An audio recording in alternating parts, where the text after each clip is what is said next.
Well, thanks so much for having us, Maureen. Tell me a little bit about yourself and your business. Well, thanks, Trisha. Okay, so I'm a business lawyer, and I've been practicing exclusively business and intellectual property law for 24 years now.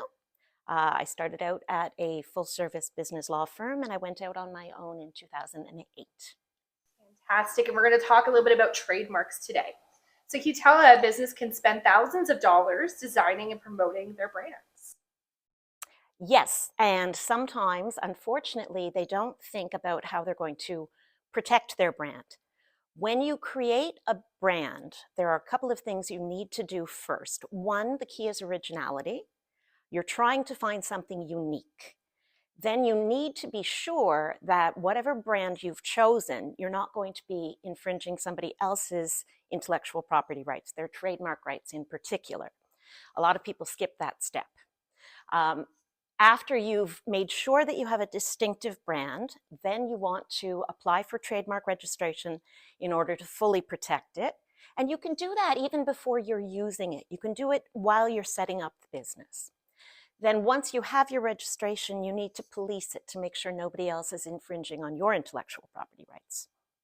Perfect. And now, what are some of the do's and don'ts of protecting those rights and everything that goes into building this brand? So to illustrate a case where things have been done very well and a case where things were done very poorly. First, the sad story. So an entrepreneur decided that she wanted to create a line of auto service centers specifically for women. And she thought it would be cute to name it Ms. Lube. So she invested a ton of money in setting up the brand, in setting up the shop, in training, in hiring, in all kinds of products. And then she went on Dragon's Den. And unfortunately, one of the dragons was the owner of the Mr. Lube franchise system.